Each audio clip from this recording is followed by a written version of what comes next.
Vendo o sucesso que foi a primeira temporada da série Monster, que contava a história do Jeffrey Dahmer, a Netflix renovou a produção para mais uma temporada, dessa vez narrando o caso dos irmãos Lyle e Eric Menendez. Em 1989, os olhares de todo mundo se viraram para a família Menendez depois que o casal José e Kitty foram executados brutalmente com tiros de escopeta dentro da sua própria casa. O caso chocou Beverly Hills, um lugar onde esse tipo de coisa não costumava acontecer. Beverly Hills, por mais podre que possa ser no seu interior, como a gente tem visto recentemente em Exposed, ainda era pintada para o mundo como um oásis no planeta Terra. E o pai da família, o José Menendez, era um executivo da RCA Records e tinha muitos contatos na elite americana. Ele tinha trabalhado com nomes como Dolly Parton, Kenny Rogers e a banda Menudo. Não é de se surpreender que o assassinato dele e da esposa chocou o país. O caso tomou outro rumo a partir de 1990,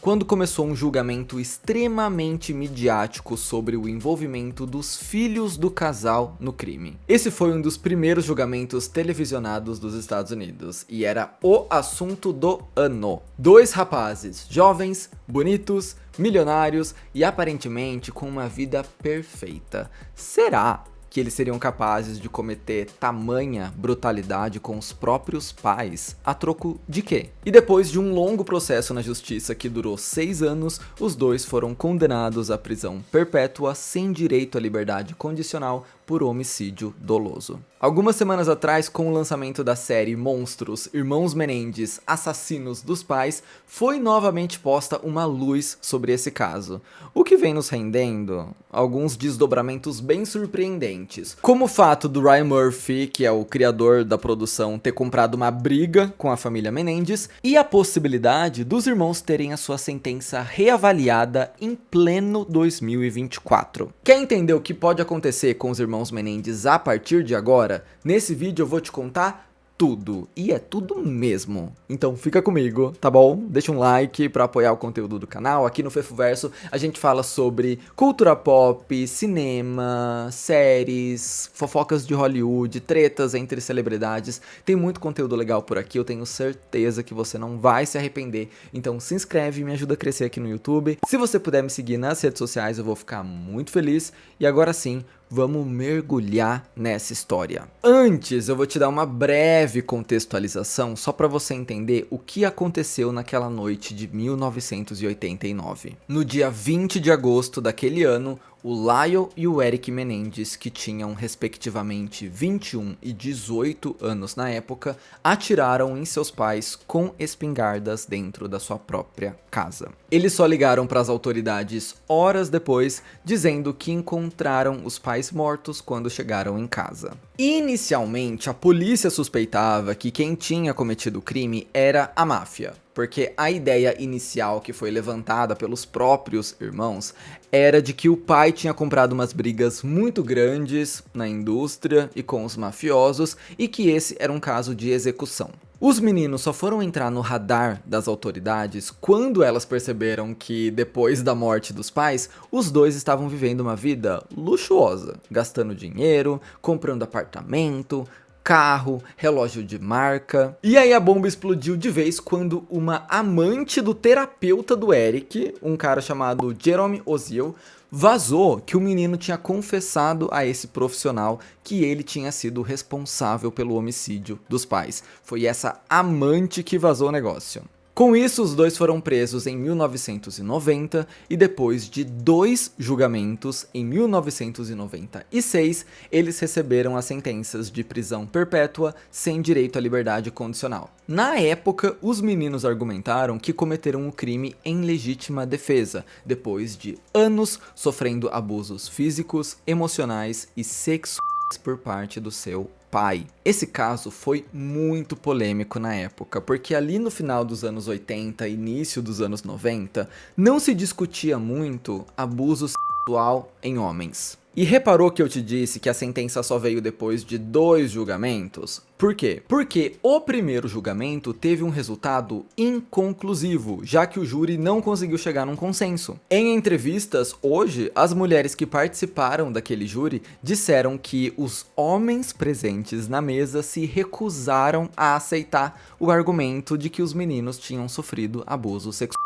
É meio que um fato não dito, só que dito, como a homofobia e o machismo fizeram parecer impossível que 2 rapazes jovens, bonitos, ricos fossem vítimas de abuso sexual. Tanto é que no segundo julgamento, o juiz disse que os irmãos não eram mulheres e por isso eles não poderiam usar a síndrome da mulher maltratada em suas defesas. Eu sei que o nome parece meio estranho, síndrome da mulher maltratada, mas esse é um argumento usado na justiça para aquelas mulheres que sofrem abusos dentro de casa e acabam tomando medidas drásticas em autodefesa. Mas você entendeu que não existia uma contrapartida para os homens ali? Não, a gente não vai falar sobre isso, não tem como, vocês não são mulheres, não dá para dizer que vocês reagiram a um abuso em casa. Era outra realidade, isso não era discutido ali. E foi assim que o segundo julgamento foi bem diferente do primeiro. Para começar, o juiz pediu que o júri avaliasse apenas o crime em questão, apenas o homicídio dos pais, e ignorasse tudo o que aconteceu no primeiro julgamento e qualquer argumentação sobre o passado das vítimas. Ou seja, eles terem sido abusados ou não, foi descartado pela justiça, e o júri só tinha uma escolha a fazer.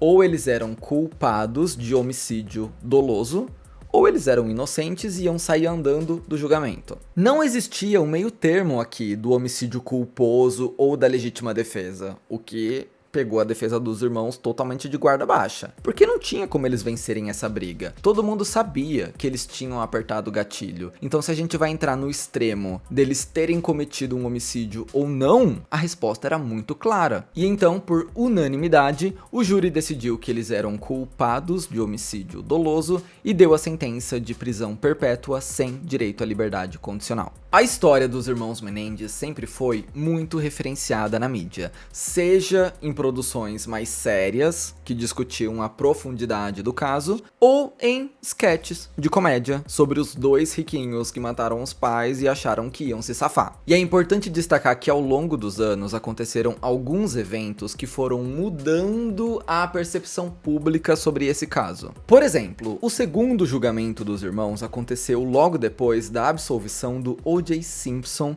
naquela acusação de ter matado a sua então esposa, a Nicole Brown. Esse caso do O.J. Simpson revoltou a população dos Estados Unidos, e muita gente acha que essa frieza no segundo julgamento dos irmãos foi um jeito da promotoria reafirmar o seu valor, levantar a sua moral e dizer, olha, a gente cumpre a justiça aqui, olha só, a gente prende esses riquinhos, essas celebridades, já que o caso do O.J. Simpson teve uma reação tão negativa quando ele foi inocentado. O segundo julgamento dos irmãos Menendez era o jeito da justiça tentar limpar a sua imagem. Outro exemplo do que abalou o caso. O Lyle Menendez tinha costume de ligar para uma amiga / confidente que ele tinha fora da prisão. E ele desabafava com ela. Pois essa mulher lançou um livro com todas as gravações do Lyle em conversas onde ele dizia que ia dar o seu melhor para convencer a todos da sua história e que ele sabia ser convincente no tribunal, ele ia conseguir convencer os jurados com o depoimento dele. Esse livro não foi usado como evidência no segundo julgamento,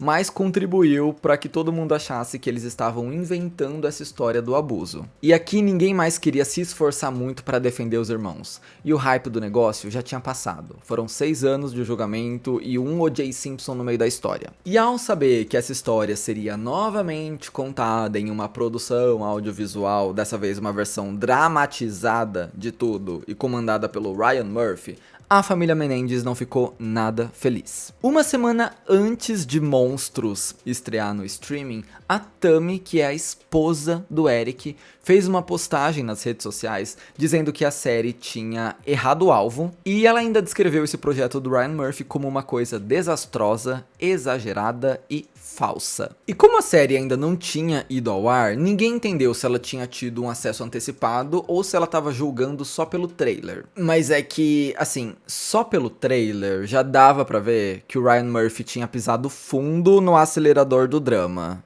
Entendeu? Diz ele que ele quis retratar todas as versões e dar voz a todas as pessoas. E aí ele mostrou todos os cenários que podia, incluindo um cenário em que os irmãos tinham uma relação incestuosa e que eles teriam matado os pais para manter esse segredo enterrado. Além disso, já dava pra ver que a série ia ser bem sexualizada. E o Ryan Murphy meio que faz isso. Eu não sei como esse homem não foi cancelado ainda, gente, juro. Eu tenho uma relação de amor e ódio com o Ryan porque eu gosto muito de Glee, de American Horror Story, de Scream Queens, então eu gosto do que ele produz, mas ele tem um ponto de vista sobre algumas coisas e uma mania de sexualizar coisas fora do tom que é meio estranho. Tudo é meio estranho ali. Mas enfim, essa primeira reação da Tammy, da esposa do Eric, era só o começo, era só a ponta do iceberg. Com o lançamento oficial da série, mais pessoas vieram a público reclamar dessa abordagem que o Ryan Murphy deu. Um perfil no Facebook, que é administrado por pessoas próximas ao Lyle Menendez, chamou a série de patética e criticou principalmente o fato dos irmãos terem sido retratados como se tivessem um caso amoroso. Esse foi o ponto que mais pegou. Em outro post, eles até comemoram o fato do Lyle estar preso e não ter acesso à Netflix. Assim, ele não vai conseguir assistir a esse material. E mesmo sem conseguir ver a série, o Eric também se pronunciou, veio a público e disse que a produção era uma caricatura do que ele e o irmão eram, e que o Ryan Murphy tinha criado uma narrativa horrível com retratos distorcidos e falsas acusações. A declaração mais recente que a gente teve veio no final de setembro, quando a tia dos irmãos Menendez fez um pronunciamento chamando a série de repulsiva e acusando o Ryan Murphy de ter assassinado o caráter do Eric e do Lyle, e que talvez o monstro do título, na verdade, seja ele. E a grande problemática dessa série tá na inconsistência de alguns episódios. Por exemplo, na série, o jornalista Dominic Dunne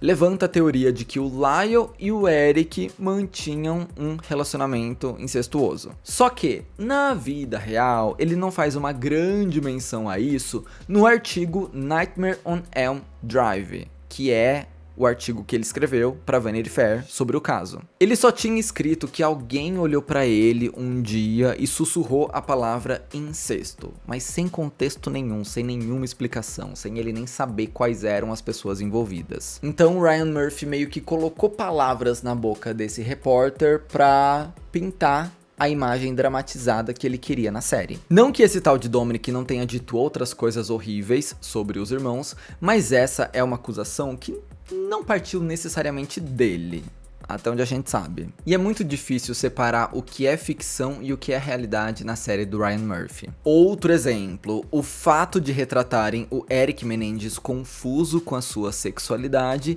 e mencionarem que ele tinha um caso com outro detento na prisão. O Eric já disse que não é gay e inclusive ele é casado com uma mulher desde 1999. Será que essa questão sobre a sexualidade do Eric foi colocada na série só pra gente ter uma desculpa pra ver o ator pelado? É uma mentira pela sexualidade? E é especialmente problemático quando você pensa que essas acusações do Eric ser gay vieram depois que ele testemunhou sobre os abusos que sofreu. Como se as pessoas estivessem dizendo: você, um rapaz bonito, desse tamanho, de 18 anos, sendo abusado até hoje, será que você não estava gostando? Porque um homem adulto sofrer esse tipo de abuso você tinha que estar curtindo o negócio. E aí esse tipo de conversa foi gerando burburinhos sobre o Eric ser gay, sobre ele gostar dessas supostas interações com o pai. E aí o Ryan Murphy traz essa discussão pra série, dramatiza esse fato, dramatiza essa discussão sobre a sexualidade do Eric e ainda coloca algumas cenas dele pelado, dele se envolvendo ali com outros homens, outros atores. Já entendeu que é um assunto meio delicado. Outra coisa que a série sugere é que a mãe do José, ou seja, a avó dos meninos, teria abusado do seu filho também, o que dá a entender que o pai deles também foi uma vítima em algum momento da vida. Isso é uma coisa que não foi levado para o tribunal e ninguém tem prova de nada. O que a gente tem é as acusações que vieram da irmã do José Menendez, ou seja, da tia dos meninos. Esse depoimento dela tá no livro The Menendez Murders, The Shocking Untold Story of the Menendez Family and the Killings That Stunned the Nation. Um título meio grande. Enfim, é um livro escrito pelo Robert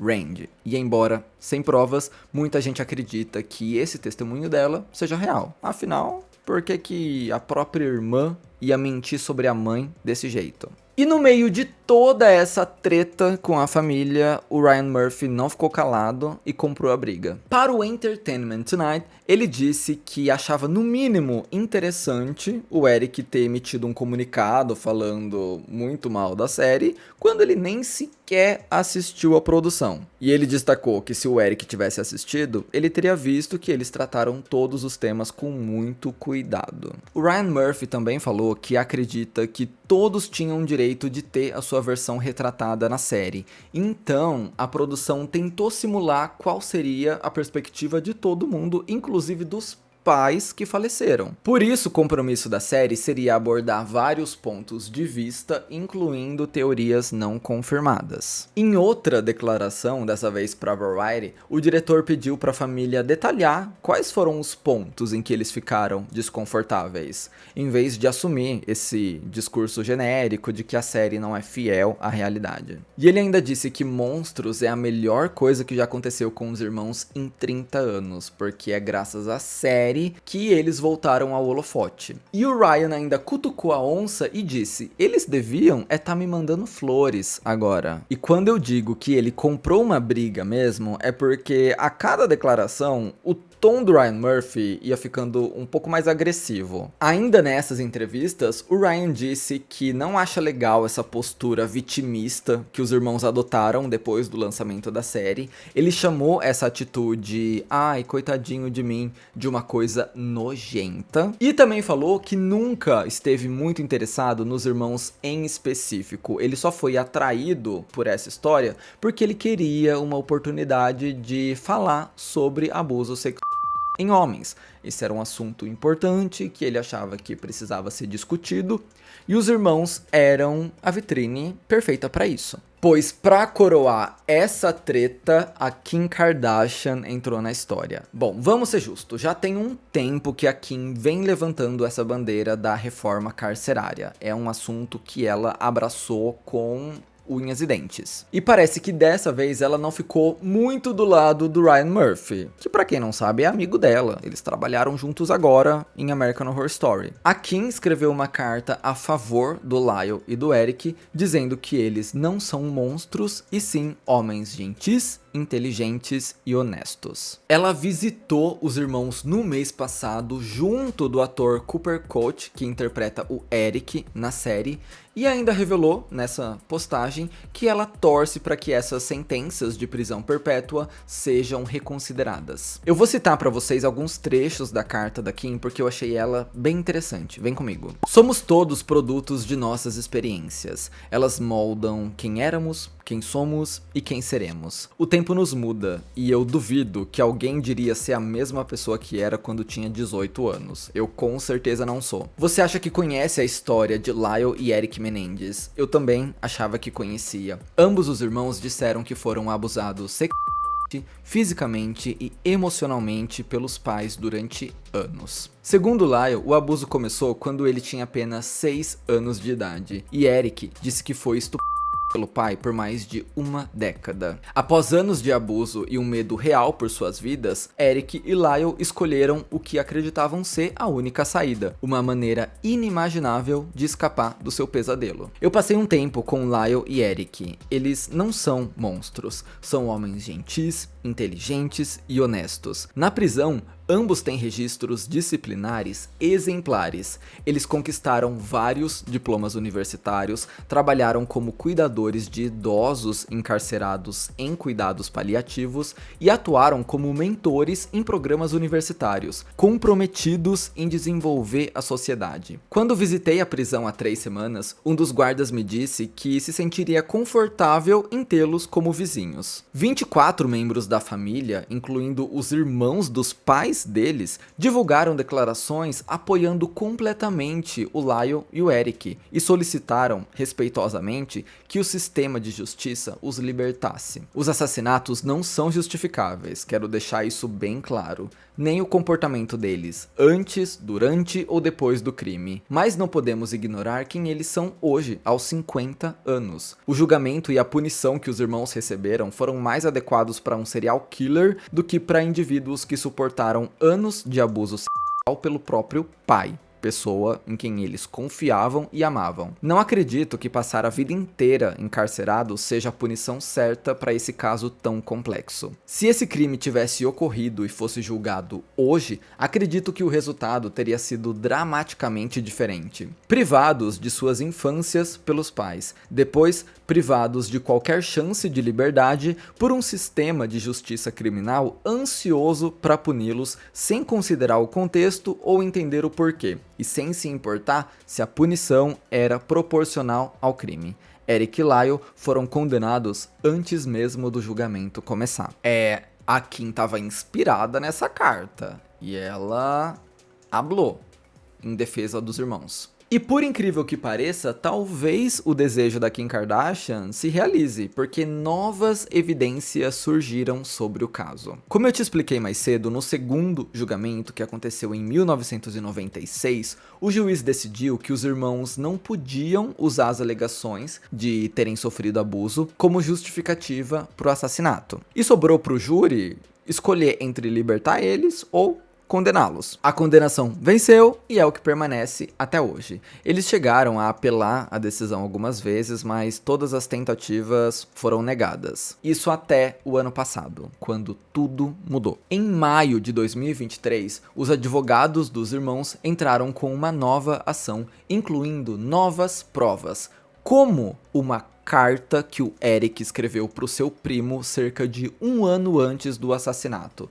confessando que estava evitando o seu pai por medo dele. A defesa argumentou que essa carta prova sim que os meninos estavam sendo abusados. E inclusive, sabe quem encontrou essa carta? O Robert, o autor daquele livro com título gigante. E nessa carta o Eric dizia, abre aspas, tenho tentado evitar o papai. Ainda tá acontecendo, Andy, mas agora está ainda pior pra mim. Toda noite eu fico acordado pensando que ele pode entrar. Estou com medo. Ele é louco, e ele já me avisou centenas de vezes sobre contar pra alguém, especialmente pro Lyle. Além disso, além dessa prova muito forte, agora também temos o relato do Roy Rossello, ex-membro do grupo Menudo, que alegou em um documentário sobre o caso pro Peacock que ele também foi abusado pelo José Menendez quando ele tinha apenas 14 anos. E esse depoimento dá ainda mais força para a versão dos irmãos. Com tudo isso vindo à tona, o promotor de Los Angeles, o George Gascon, declarou que se sente na obrigação moral e ética de rever o caso dos irmãos, e ele marcou uma nova audiência para o dia 29 de novembro. O Ryan Murphy já disse que, pela previsão dele, até o Natal os irmãos já devem estar soltos. Agora, no auge dessa conversa desde 1990, foi lançado mais um documentário produzido pela Netflix, no qual os irmãos contam o seu lado da história. E na internet existe uma grande movimentação que pede a liberdade dos irmãos. irmãos. Um movimento que começou, inclusive, bem antes da série ser lançada, tá? O caso teve uma outra recepção nesses últimos anos, chegou numa nova geração que tá olhando com outros olhos para essas acusações que os irmãos fizeram sobre os seus pais. Uma geração que entende muito mais que homens também podem ser vítimas de abuso sexual.